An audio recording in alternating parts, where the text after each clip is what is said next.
So thank you, everyone.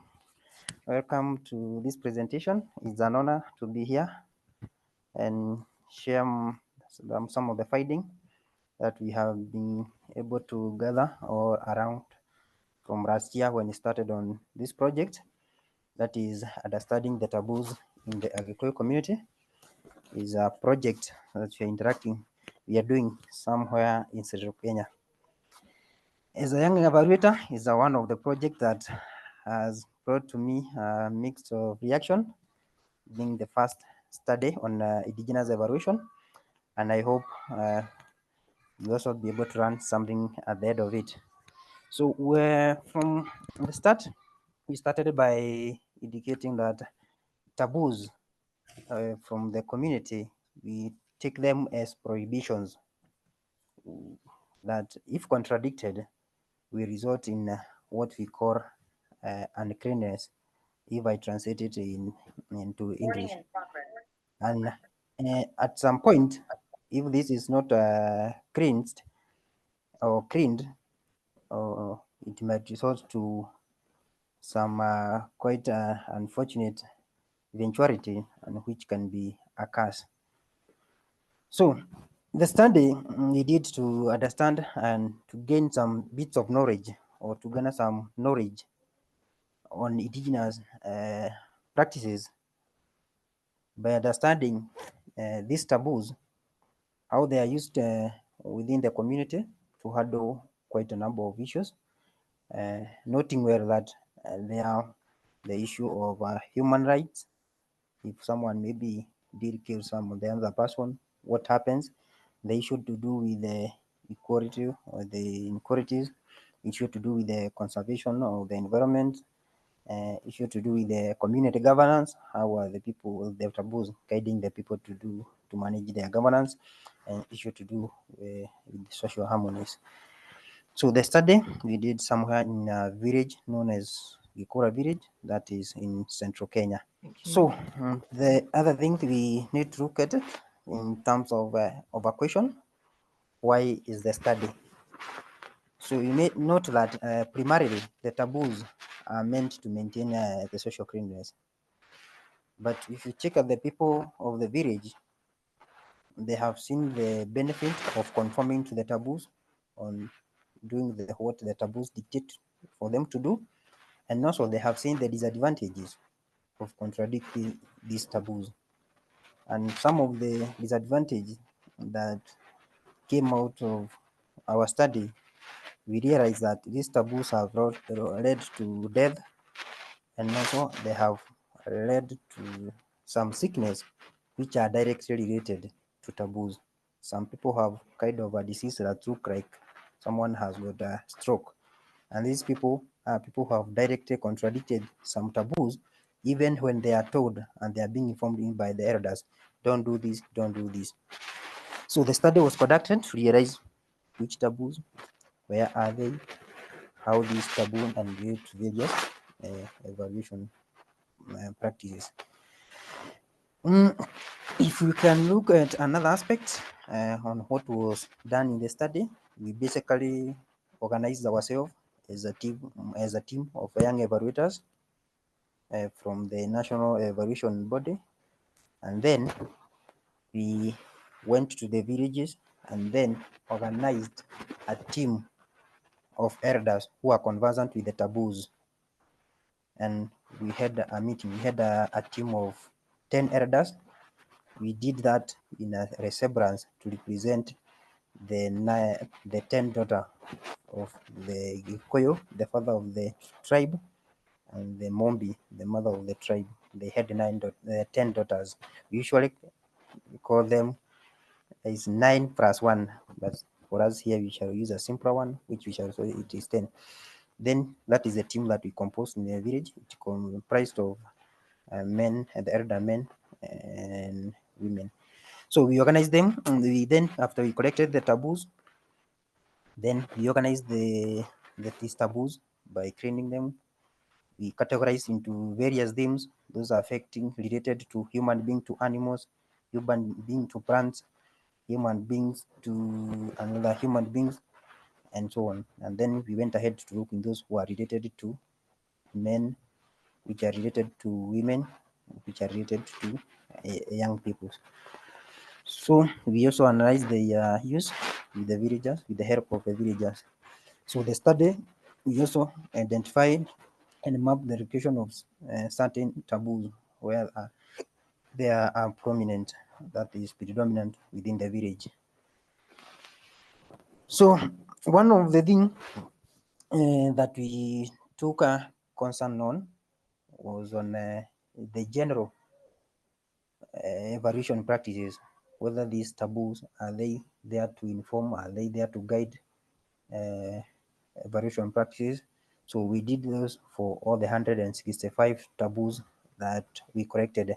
And of the 165 taboos, it's good to note that 3 of the taboos, they are specifics to the Gekura village in relation to some 2 neighboring villages which existed some kind of rivalry before. And some of the 3 specific taboos which are there is that you are not supposed to marry a person from the other marriages, from the other village, and also you are not supposed to hold any social function, like eating together. You can only visit the person from the other community can only visit my home, and we eat like just a normal eating, but we cannot hold it like a social function that we are celebrating together in this village. And then we have one of the village where we are not supposed to cultivate any land that belongs to those people. Basically, it's because the people from the elder people who were there before, someone took land from our village, and then they started cultivating it, and they settled on it. So in that case, some issue erupted, and they did a ceremony in which it was declared that the 2 villages should not intermarry, should not eat together in a social function, and then they should not be able to cultivate on the land that had brought troubles, and it was never resolved amicably. So that's generally basically on the foundation of that area. So what were the findings in the area, on the area of gender? This is one of the things that we focused. And we note that taboos were formulated to maintain social harmony by defining the limit of acceptance in the society. What is it that we can do? To what far extent can we do something or not? They also highlight the roles, the rights, and the duty of each gender in the society. We note that, however, the taboo seems to be strict. They have some positive gender aspect, like for example, where we are warned against doing things that have a grave impact. For example, if I take one of the taboo from the general community, is like when we allow a woman or a lady from our tribe get married into another tribe. So it was considered that now the community was they used to practice polygamous. It was allowed, like we have lost that girl to another tribe. Yet men, they don't have a hold. They are not enough women to get married to them.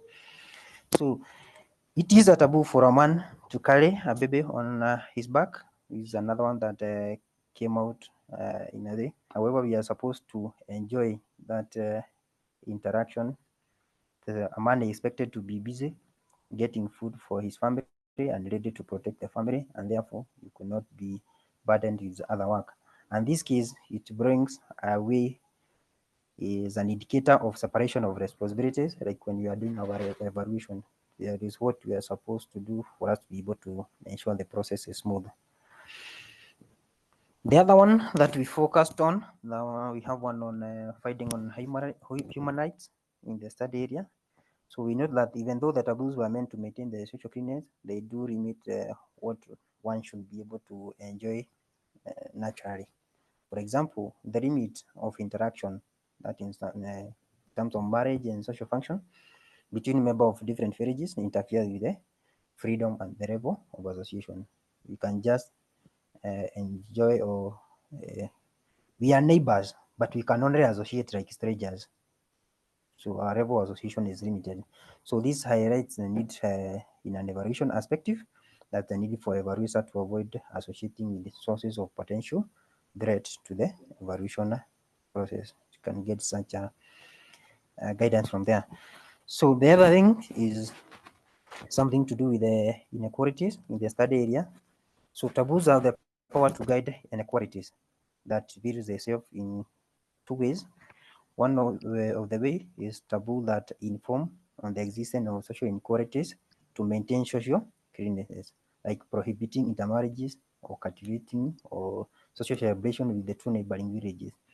Other include one we talk of marrying a, a woman of red dye is kind of the taboo is informing you on the existing or some social inequality. You just can't come up and try to describe someone in your red dye. So the other one is taboos that promote social equality. A young man and a woman touching each other before marriage. So the taboos also promotes engagement level of between men and women, of which we can also borrow and bring it to our evaluation perspective and see on what we can be able to promote the practice.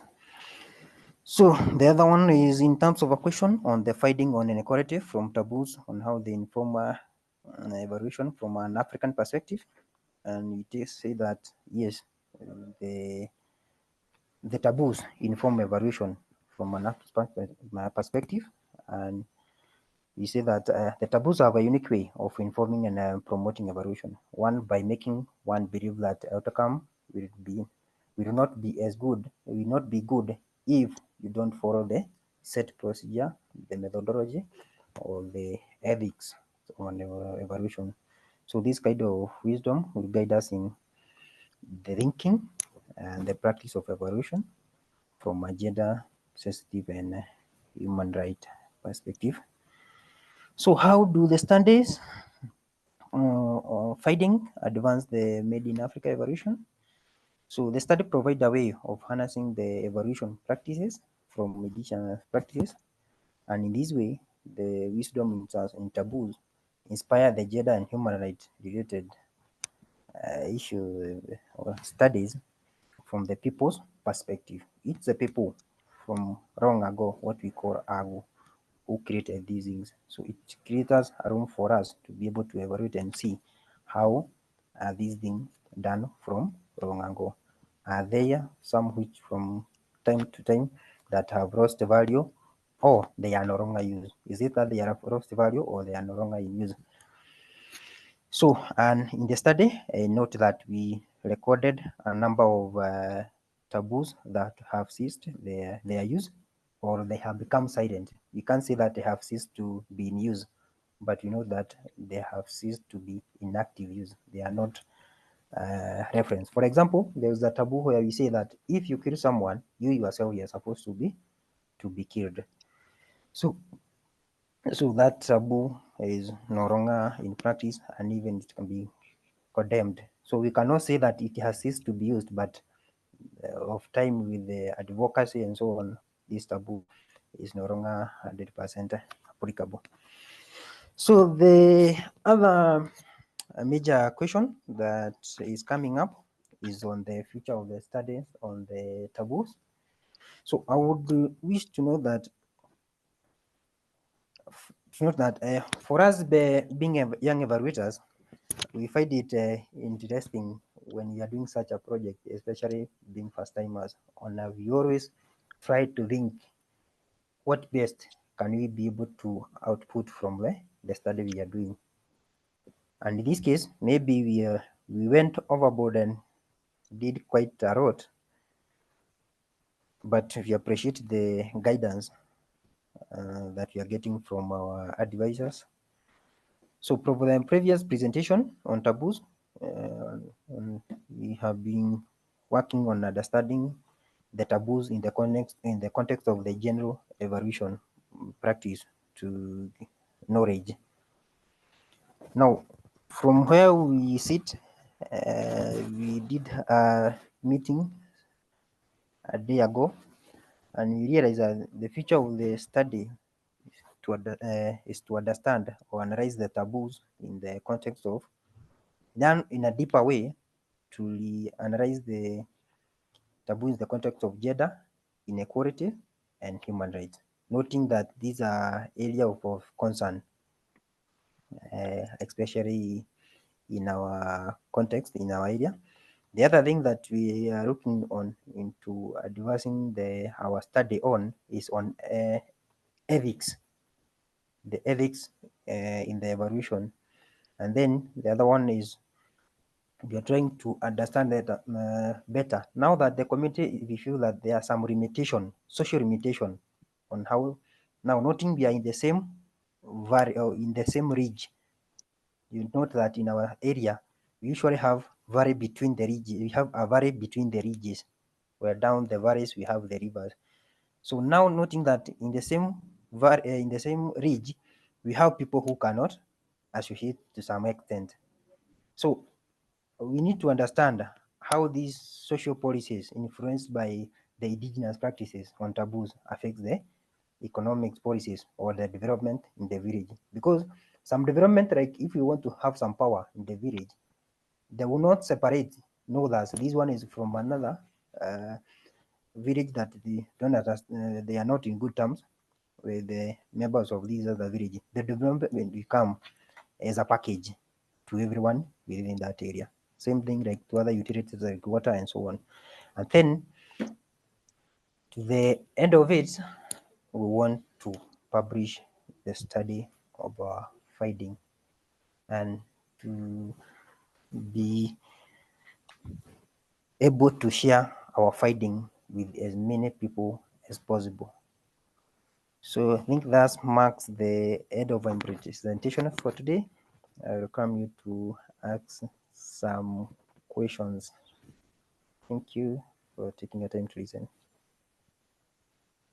Thank you, Solomon. That was really interesting. Thank you. I'll open the floor for people's questions. If I perhaps go first and just ask what the reaction was of the elders to you doing the study last year. Did they think that it was a good idea to do the study? Initially, some people were worried because you are going to look into things that were bad by our forefathers long ago. Some people felt that why are you trying to bring into life something have already pained people? Right now, by the time you went into the village, we had people who were suffering, who were sick, bedridden because of contradicting taboo. But now, initially they were hesitant to talk about it. But by the time we got to the month around October, some of them had to invite us back and ask us, now that you are starting the project, and now that we are giving you the information, even what you didn't know, how are you going to assist us? Now do you know that? And one of the ways that made them appreciate our work, what we did, is now that young people who have come to Nairobi, they have left the village, they have come to Nairobi, they'll get a chance or somewhere they can read about the taboos that exist, especially which are specific to the village and how they affect the people. Because these people, if you had like the way we are having the slogans, they are saying they are leaderless, they are it's kind of thing. So they are tribeless. But remember, taboos are there and they are living. These are is a living thing. A taboo is a living thing. So these people felt now it is good an opportunity for us to be able to even share the knowledge with our young people. So finally, our project and our work was appreciated. Fabulous. Yes. Yeah. Have other people got questions or Yes. comments?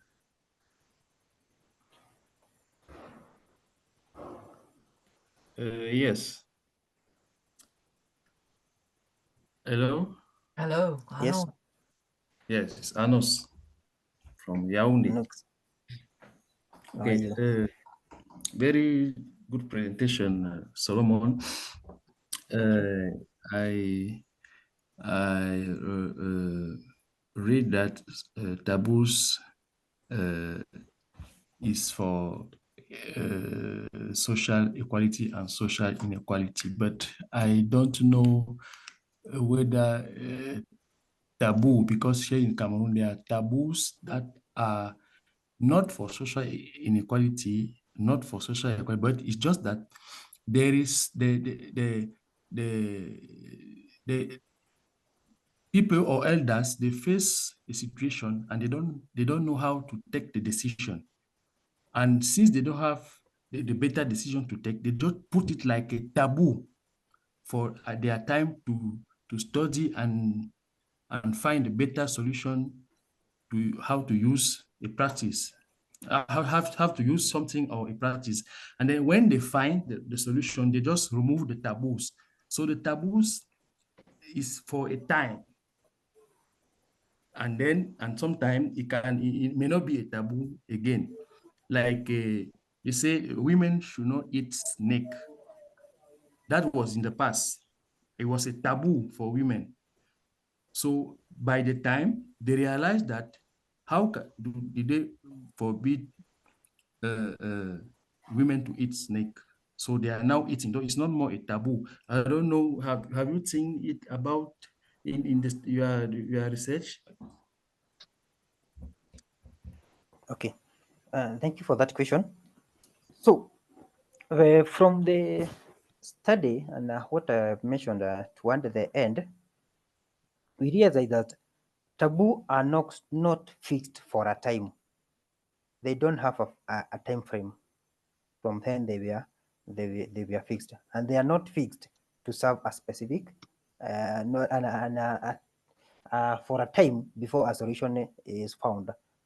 So you find that the taboos are put there to ensure some order, to ensure that there is order.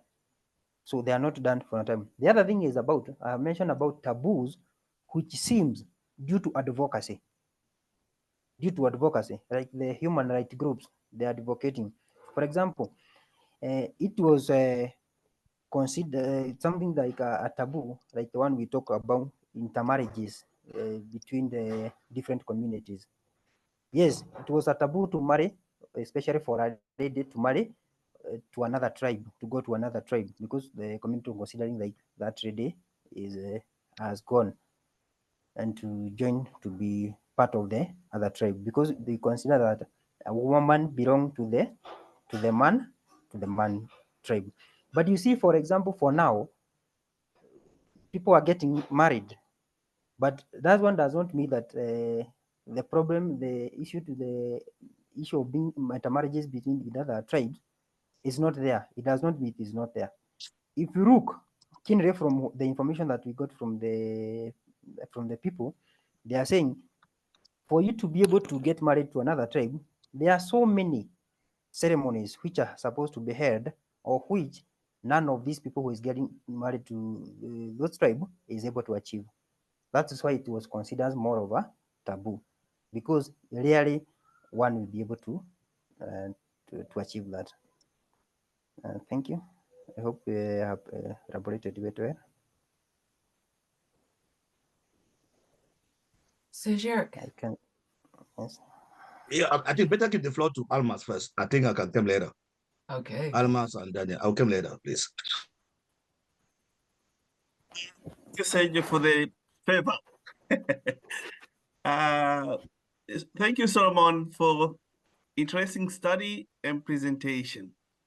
But I want us to follow up on Anu's point that taboos were established, in the context of certain challenges that the community were facing.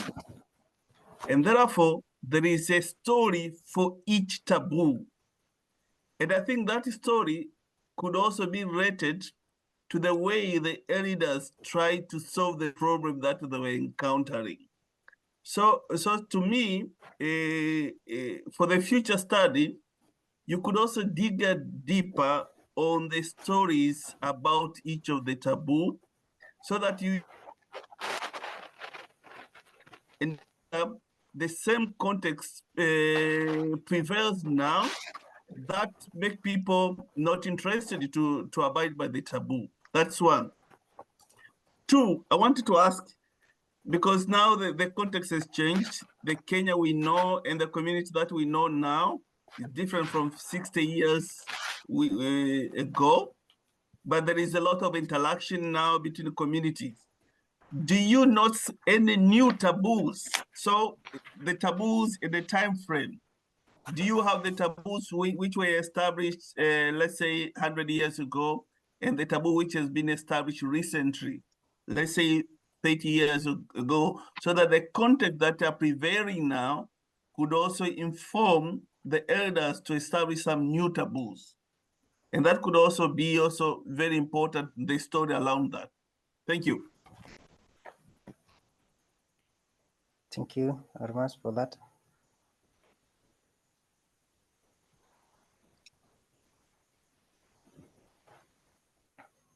So if I can note something on. Thank you. Someone, did you understand Dr. my question? Do you have new Yes. taboo that has been created recently? No, for new taboos, we haven't found one. But we will go back as we continue to interact with the community. We are going to find out if there is a new one. The other thing to note is on the story behind the taboos. Actually, we have started recording the story behind each of the taboo. And we have done for I think for the first 10, we have done on the story behind them. We found that it is crucial we have the story behind the taboos. I hope I have answered that well.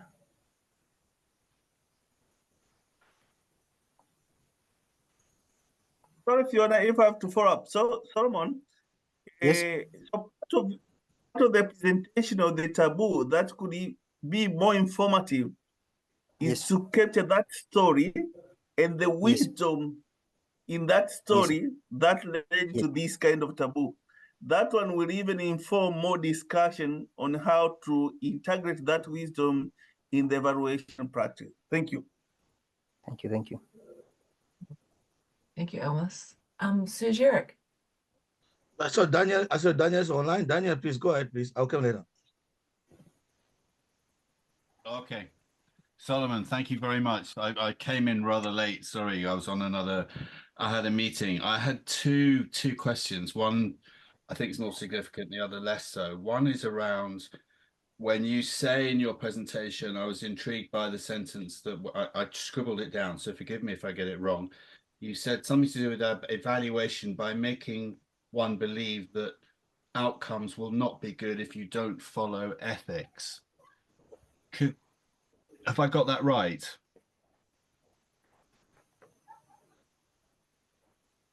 Solomon? Yes. That is it. Sorry.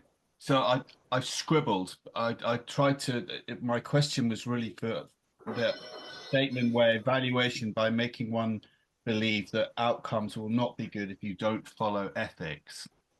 Yes. Could you elaborate in relation into what Almas was saying around the evolution of different taboos and how some become redundant, some kick in to resolve more recent problems. So in that context, you elaborate a little bit about what's behind that statement, and was it your conclusion or was it the conclusion from some of the communities that you were talking to?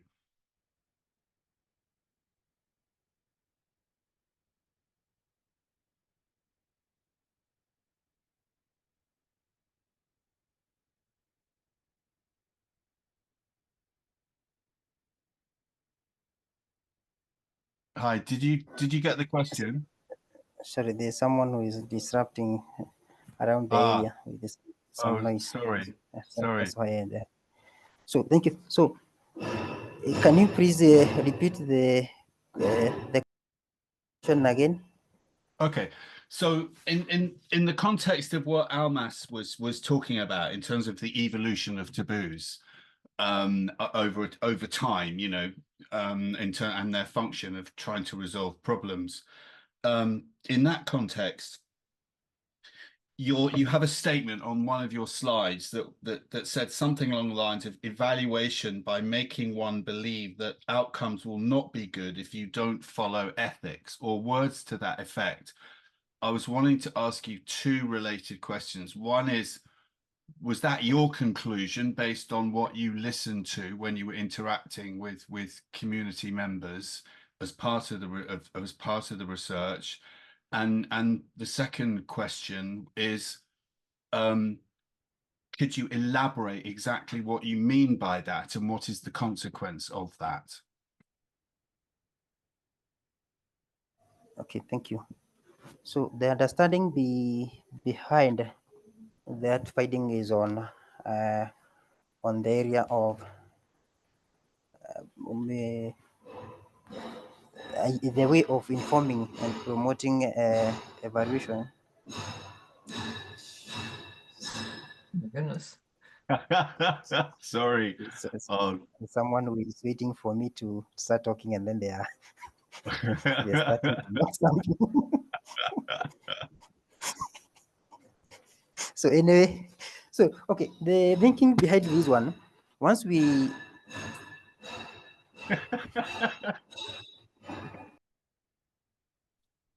Can't you throw a brick at them or something?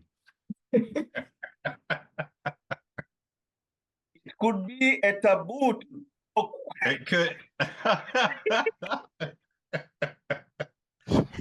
now you see A taboo to the respond to Daniel's questions. That's why the guy Yeah, I don't understand it.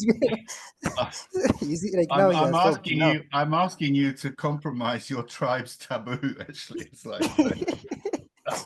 So anyway, let me try to to answer the question. Yeah. Now, regarding the conclusion, this finding is a finding, not really a conclusion. Yeah. In that is like something we used to be told when we are young people, when we are told that if you don't eat, you are going to be sent some there and it come to the house and pick you, and then you had to make sure that you eat and finish the food. However sweet it was not. It was not. It was not Right. sweet. So in this case, we are looking into a situation where we are using the taboos to in the context of our evaluation, and we note that we are minus the taboos that have ceased, or they have become like somehow they have ceased. We cannot say that they are no longer taboos, but it's only that they are not active because there is some pressure which has come to suppress them. For example, we are saying that those taboos which are no longer due to some foreign activities which are happening. So we are looking at these taboos are looking. We are looking in an aspect of, if in a evaluation, if you don't follow the set procedure or the methodology, or there are some things that you know in evaluation, like you can't cook or cook information in the office, yet you are supposed to go into the field and collect data.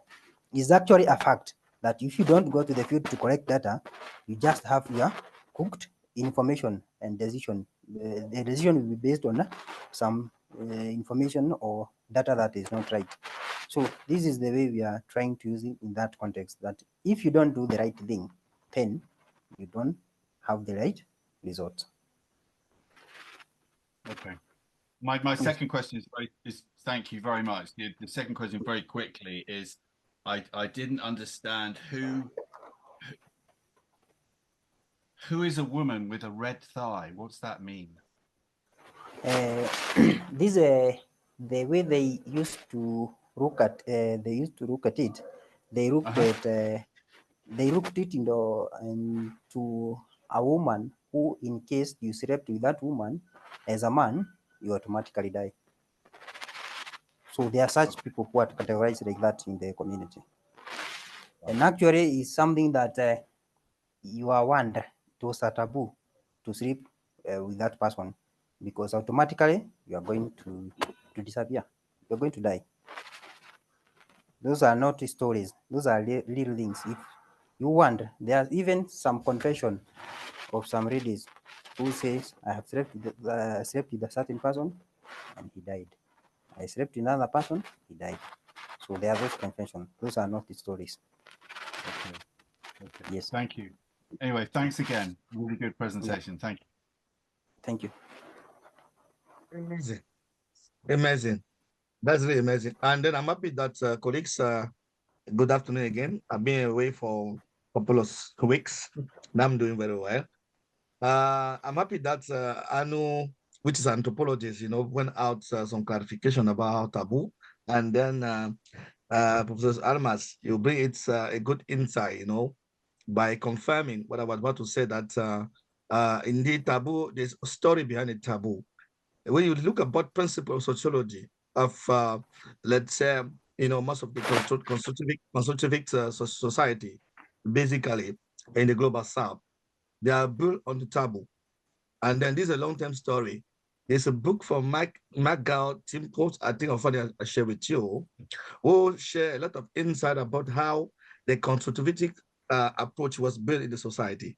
And then taboo was one of the key elements of the constructions of the society. Things start like this, and then we see people move from taboo, now develop some research. You may see some innovations deriving from a taboo. For example, when we talk about the fear and then motivations, it also starts with what we call the warrior in the communities, because in the past, sometimes we used to use some kind of approach to train a warrior, and then the fear, the fight against fears was one of the part of the method, the training methods.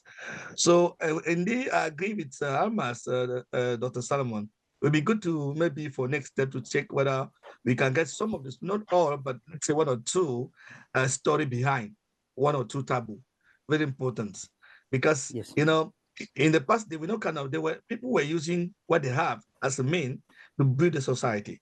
And then by installing taboo, sometimes was a way for them, to control. I think Dr. Amas always mentioned that, when they have some challenges happening in the society, and then they bring in this kind of, approaches, to make sure that things work and the way they want it to see.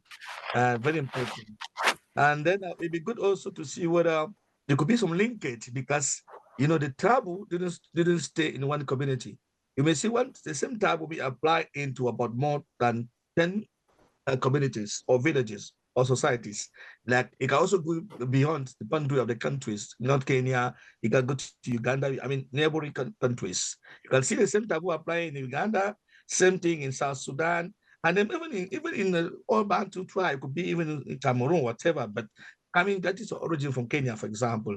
So all these could be like making in-depth exploration to see the boundary of those taboo. But you can choose one or two and then make some analysis. So let me stop here and head back to Fiona, because I'm sociologist by training. My first degree was sociology. So anyway, thank you for that. It was very great, very great. Fiona, over to you, please. Thanks, Eric. Solomon, have you got any last words that you'd like to add? So yeah, I want first of all to say that I would appreciate the kind of guidance that is coming from the whole team, and starting with Dr. Mazigo, is giving some good insight that is making us every other time that we sit down to do some further studies on this taboo, to feel that we need to get more insight into it. So we welcome any idea on how we can be able to improve or be able to make the study better and more interesting. And we promise that as time goes by, we'll be able to now share a comprehensive report now, either an abstract or in a better way, which you can be able to, with some portals and so on, that you can be able to be interactive for even other people to do study. So we appreciate the effort and support from all of you. So thank you. Thank you so much, Solomon. That was so interesting. I've put Elmer's paper into the chat for his Swahili proverbs So I Yeah. think that's a good goal. Yeah, that's good indeed. Yeah. That's good. Yeah, I also taboo are not far from the proverb, you know. There are some similarity. Exactly. There's some similarity between taboo and proverb, but even though each of the two concepts, you know, have its own etymology. Very good to know. That's good. That's good to know. Almes. Just to say thank you, saying Eric, for the recommendation that you made and the book that you suggested. Because Fiona, I believe this study by Solomon could be quite informative, because if we can really capture the stories behind each of the taboo, then that kind of situation could also be related to evaluation, the kind of difficult situation that you could be facing in evaluation and how to approach them. So then that application could make a lot of sense on how to approach it, because eventually the taboo that we could generate and the insight could inform the ethics of evaluation in the process. So that's why I think we need really to support this study and help Solomon to really capture the essence and the stories behind that, because it will really be powerful in that way. Thank you. I think that's a really important comment, LS. I think because the taboos must talk to decision making and protections for people. So that's what evaluation is all about, preserving people's well-being. So the stories will be amazing and provide lots of insight into that. Yeah. Anu. Yes, please, I want to precise something very interesting. Is that if I heard Salmon, he says that when you commit a taboo, maybe you are going to die because you transgress in the norms, taboos. It's true, but I also want to add that it is when you are going to die that you commit a taboo. There's a difference. You see, yes, because when we say that when somebody commit a taboo, people say, why is he doing like this? He don't used to do such thing like this. It means that he's about to go. That's really interesting. Yeah. So for that, we have taboos which are very serious. And from where I come from, they usually say that this one you don't even try. I've not seen who have tried, but usually that in the introduction I say that taboos are prohibition. That no, it's not in the sense that they are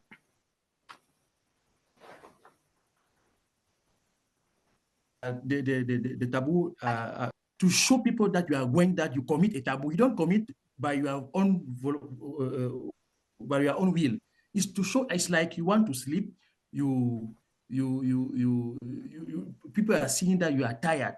Then if you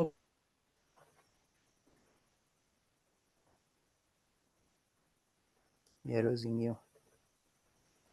committed something that you don't used to, and this the issue that bring him to death. So I don't know whether you understand me very.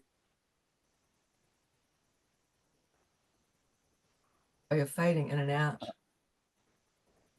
Yes.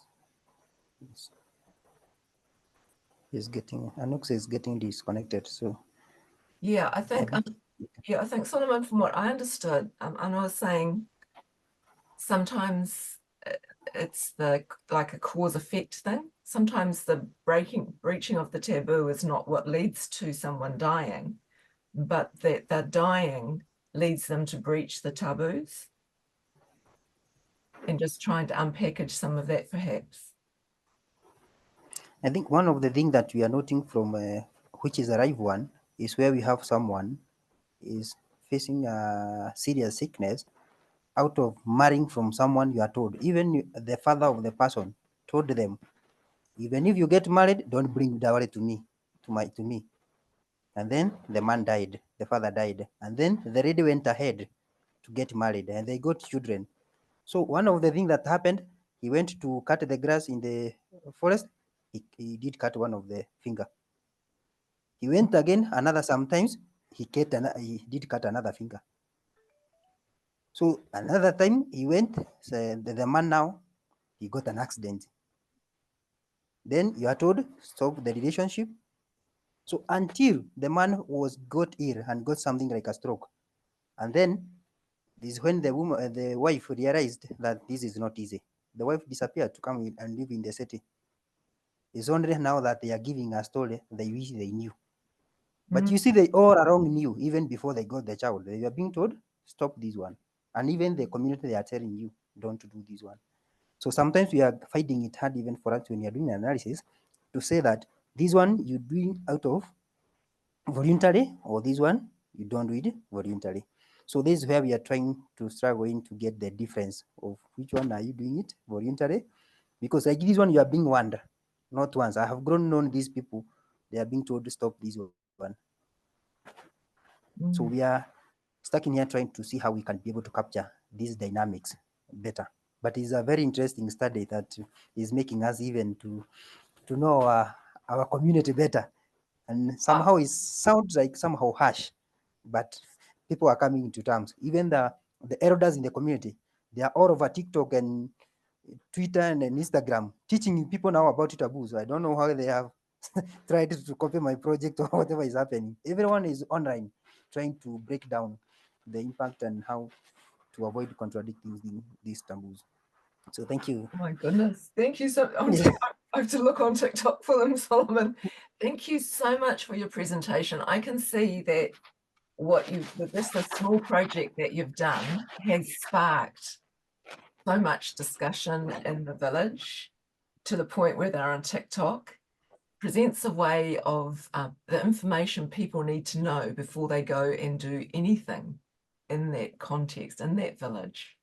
And also, as you're saying, helps understand gender issues, inequality issues, and potentially a way of, or a lens to look at what can be done in the village by way of development, of initiatives, and also really interesting in terms of what's the role of those taboos in evaluation going forward.